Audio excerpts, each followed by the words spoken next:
세상 사람들은 감사할 일, 감사할 조건이 있어야만 감사합니다. 그렇지만은 예수님을 믿어서 구원을 받은 하나님의 백성들은 그런 조건 하나도 없다 할지라도 감사할 수가 있습니다. 그런 조건 하나도 없어도 기뻐할 수 있습니다. 그것은 우리가 예수님을 믿음으로 말미암아 우리가 얻은 은혜가 아주 많기 때문에 그렇습니다.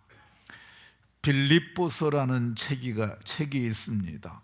그거를 감옥에서 썼기 때문에 옥중서신이라고 부릅니다. 근데 감옥에서 쓴 옥중서신에 다른 별명이 하나 있는데 그게 기쁨의 서신이에요. 감옥에 갇혀 있으면 기쁠 수가 있겠습니까?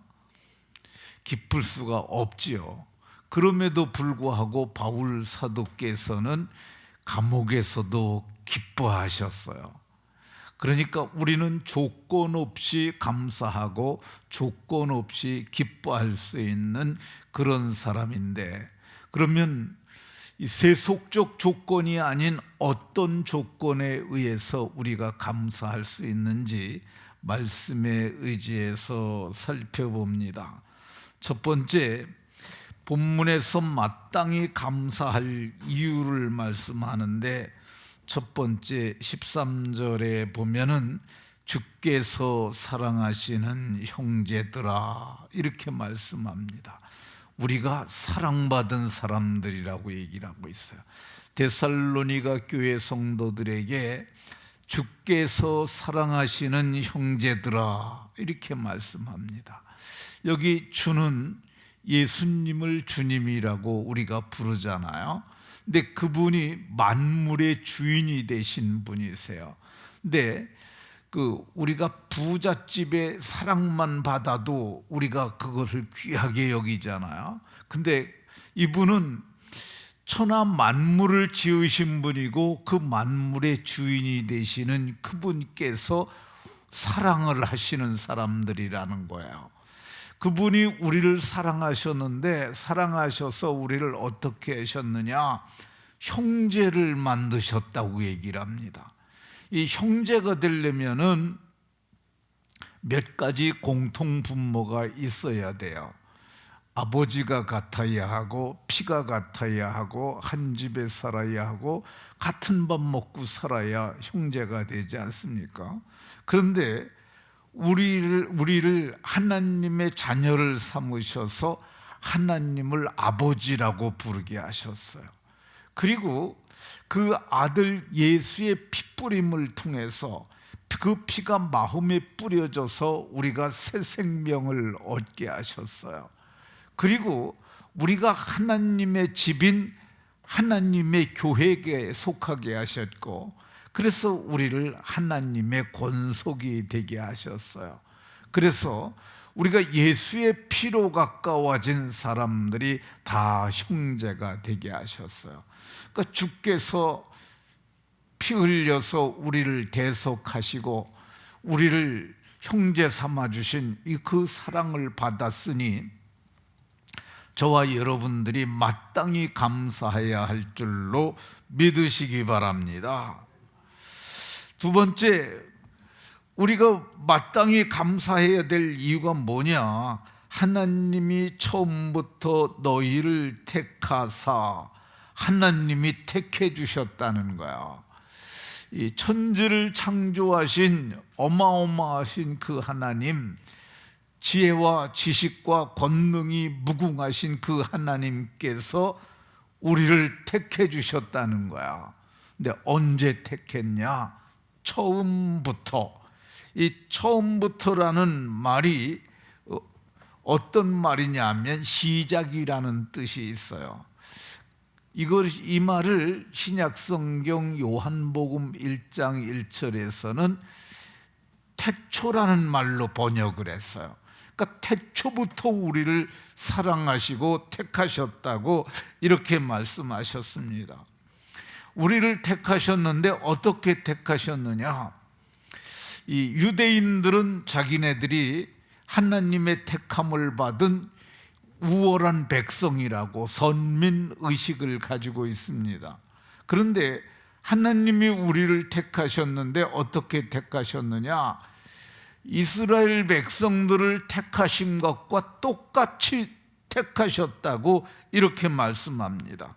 신명기 7장 6절을 보면은 네 하나님 여호와께서 지상 만민 중에서 너를 자기 기업의 백성으로 택하셨나니, 이 택하셨다는 단어가 이 70인 역에 쓴 그 단어하고, 그러니까 이게 70명이 번역했다고 그래서 70인 역이라고 불리는 구약 성경을 헬라어로 번역한 책이 있어요.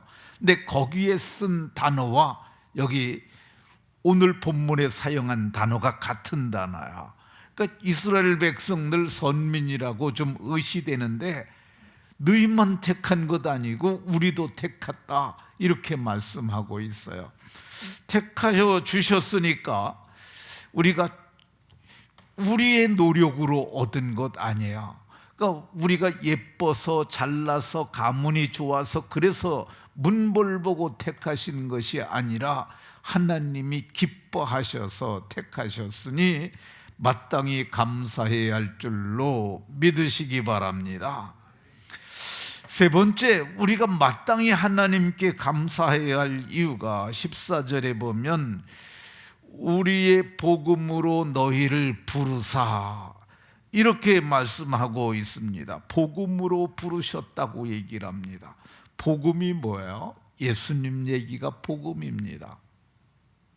마태복음 1장 1절에 예수 그리스도의 족보를 시작해서 마지막 28장 마지막 절 말씀이 예수님이 내가 너희와 세상 끝날까지 함께 있으리라는 얘기야. 그러니까 예수님 얘기가 복음이에요. 처음부터 끝까지가 복음입니다.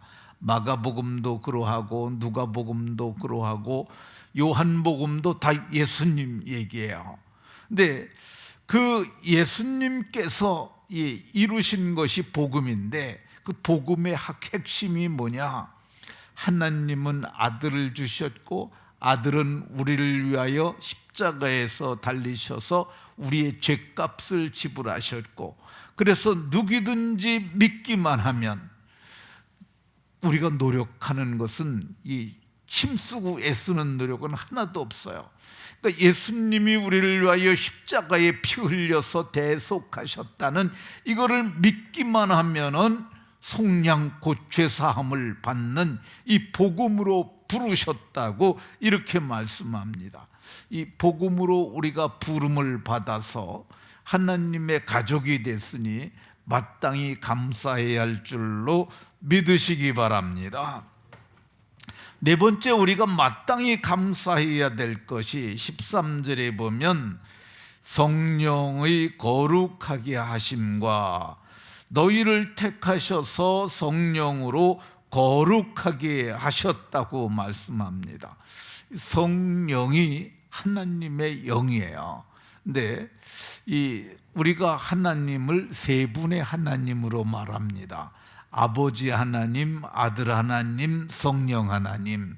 근데 그 성령께서 우리로 하여금 예수님을 믿어서 구원을 얻는 복음을 깨닫게 하셨어요. 그래서 그분이 구원받은 우리에게 우리를 버려두지 아니하시고 그분이 우리와 영원토록 함께 계시겠다고 약속을 해주셨어요. 요한복음 14장에 보면 예수님께서 이제 세상을 떠나서 아버지께로 가실 때가 이른 줄 알고, 그러니까 예수님이 육신으로 계시면은 이스라엘 땅에만 계셔야 되잖아요.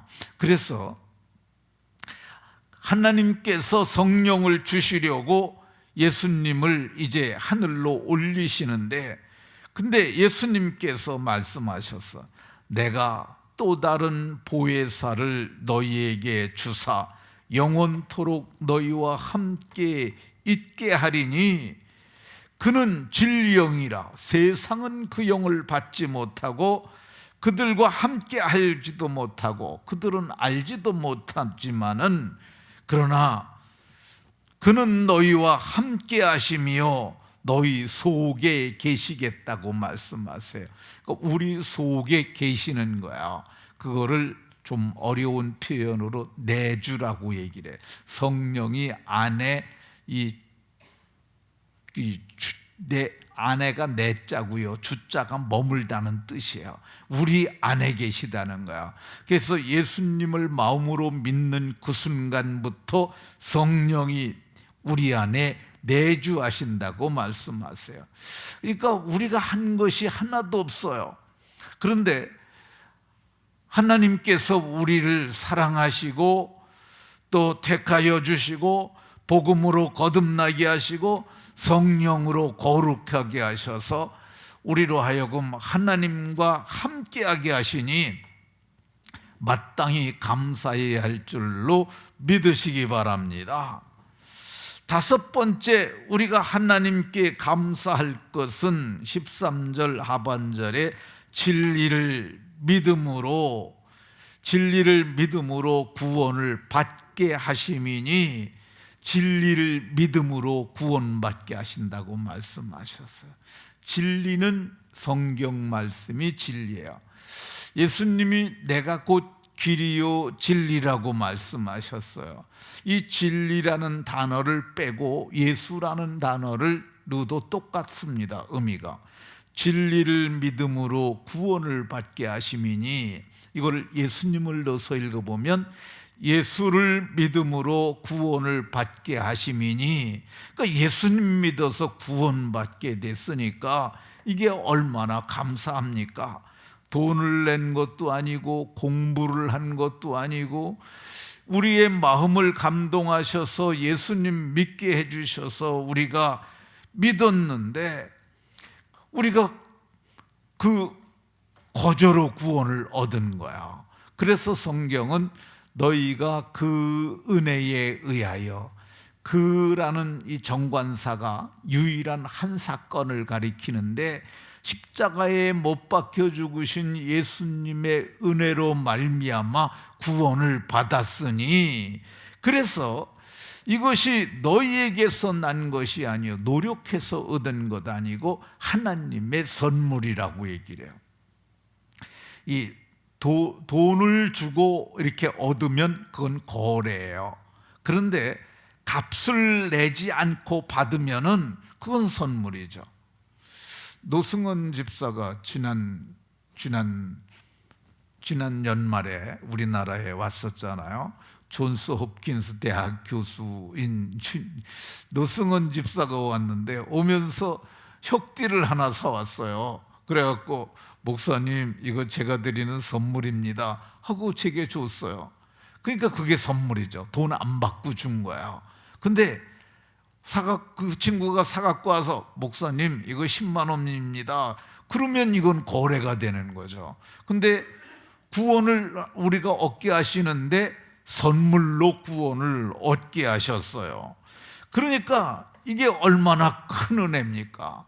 그래서 사도는 마땅히 감사할 것이라고 말씀합니다.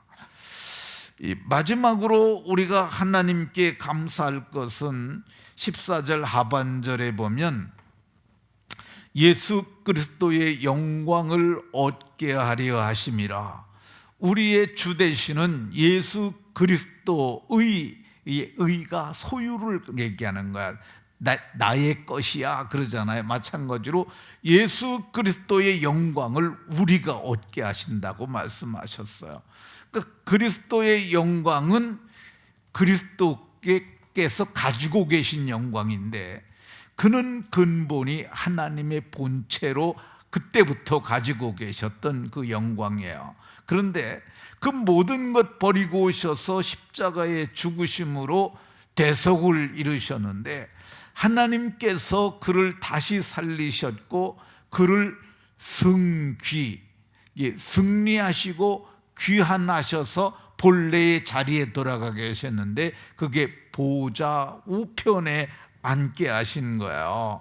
근데 그분의 그 영광, 예수 그리스도의 영광을 함께 우리도 차지하게 하신다고 성경을 말씀하고 있어요. 그 이유가 뭐냐면 우리가 자녀이면 또한 상속자, 곧 하나님의 상속자니 그리스도와 함께 상속자니 우리가 그와 함께 영광을 얻기 위하여, 이렇게 얘기를 합니다. 우리가 예수님과 같은 영광을 얻게 되는데, 그래서 우리가 부활할 때 자기 영광의 몸의 형체처럼 우리를 변케 하세요.